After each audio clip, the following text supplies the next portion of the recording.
So it's been a bit since I sat down and did a JoJo video, which I apologize for. Last week, things happened last weekend that kind of delayed JoJo, and I've been a little bit busy this weekend as well, which has kind of delayed some videos, which, forgive me, but I am here to be able to do the JoJo episode review / discussion.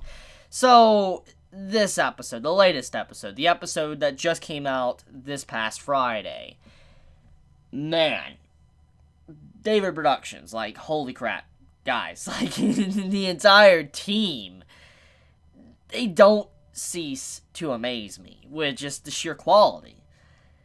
All the things expanding upon Prosciube's and Fishy's characters, like how they interact with each other in these past two episodes, blows my mind. Like, I cannot express it enough how good this anime adaptation for JoJo's Bizarre Adventure Part 5 is.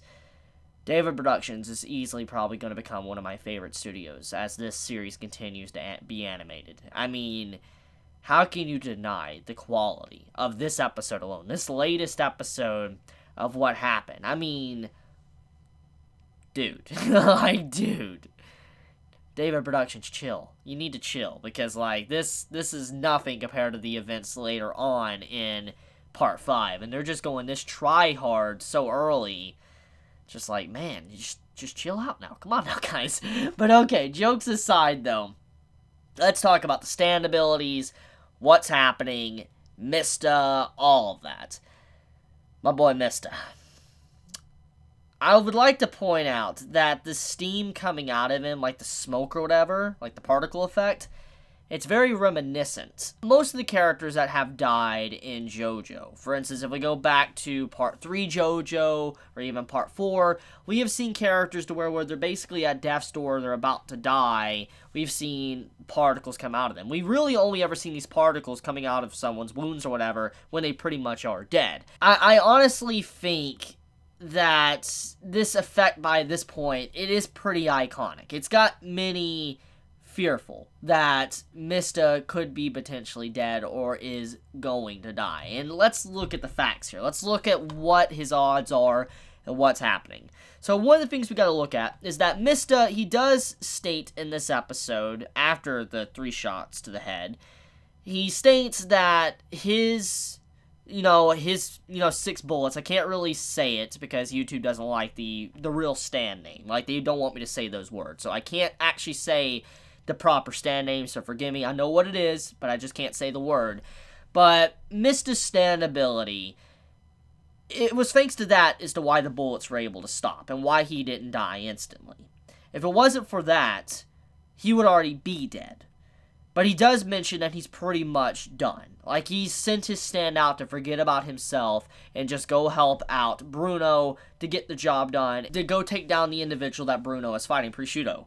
And that is the important part about this. That, Mista, he's gonna die. If things aren't done or settled quickly, it's over.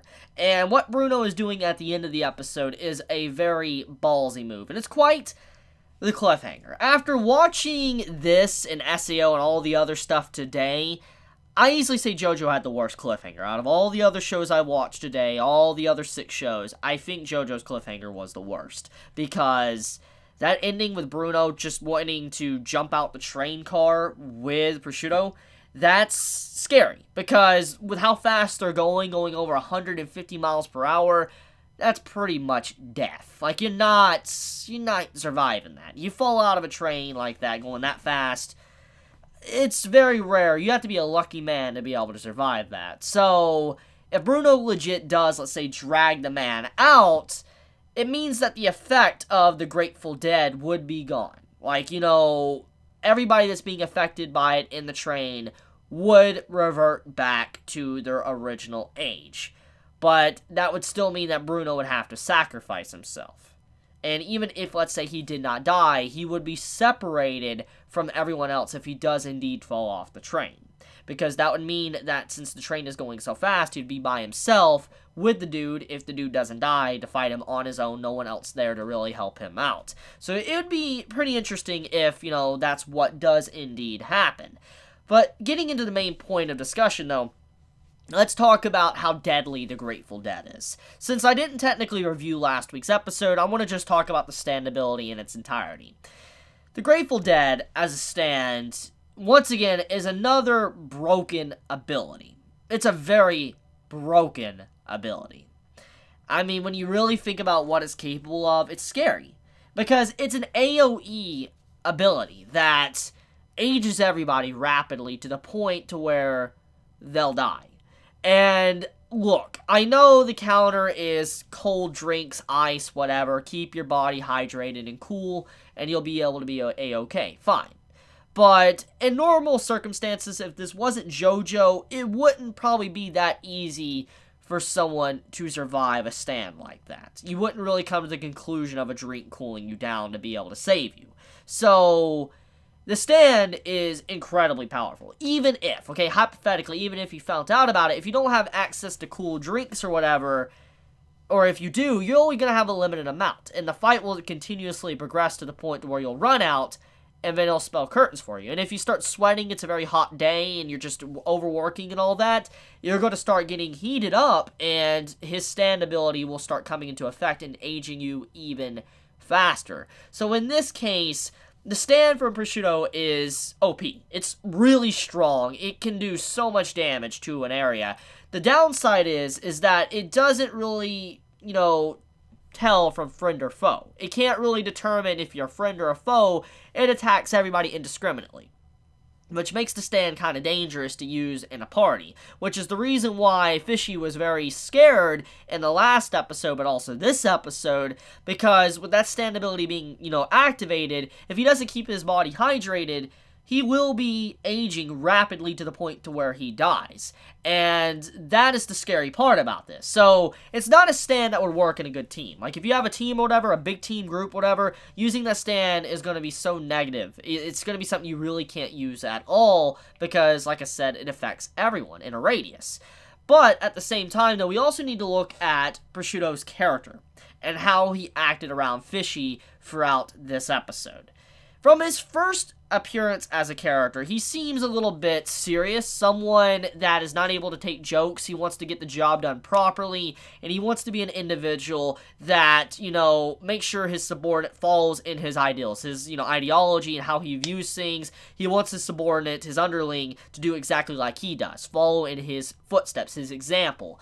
And that was the reason why he got so upset in the last episode, or this episode with Fishy, was because the way he didn't have confidence in himself, or he backed out of the fight from Mista because his glass that had ice in it was completely broken. And so, he got upset. He gave the man a beat down, and then he talked down to him and all that, and at the same time, even after all that, he does try to cheer the man up. He's like, look, dude, you need to have more confidence in yourself. Your stand ability is pretty freaking powerful. He even says that. And I agree. I do agree with Proscibe and what he's saying about Fishy's stand power.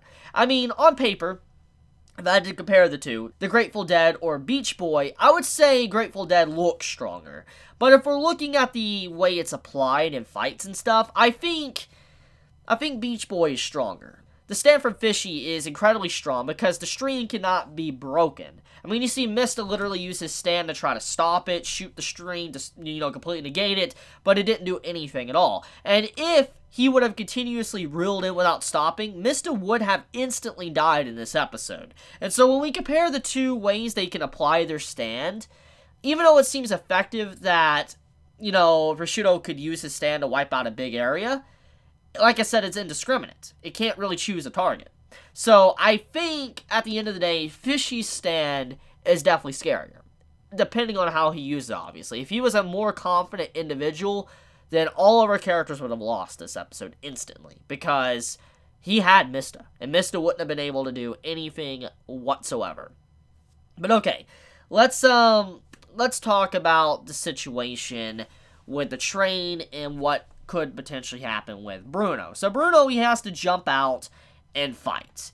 And what makes this interesting is that Bruno, we saw him already fight once before. I mean, we saw him fight, Giorno. And Bruno is definitely not a weak individual. With his sticky fingers and all that, he has a pretty strong stand. The way he can use it to open up his body, to open it up, any object, in the world or whatever, it's a powerful stand. And even though, in comparison, it doesn't seem crazy like, the Grateful Dead, it's still a strong stand. It has a lot of speed to it, it has some power to it, and depending on how he uses it, he could, easily destroy his opponent, which is what he was doing to Proscibe in this episode, and how he was knocking him back, and eventually cornered him to the point where they were going to fall off the train. So, I really like Bruno. I think out of all the characters, like all the individual characters a part of JoJo's squad or Bruno's squad, Bruno's probably one of my favorites besides Mista. I like Mista a lot, though. Mista's entire just theme with how he does like the number 4 to how he fights. I love him a lot, but I do love Bruno and just how epic he can be and stand out amongst everyone else to really get the job done. But I think that's about it. So let me know your thoughts in the comments below. If you enjoy my content, please subscribe. If you like this video, please leave a like. And if you want to get notified for whenever I upload a video, please click the bell icon down below. And with that, Chibi out.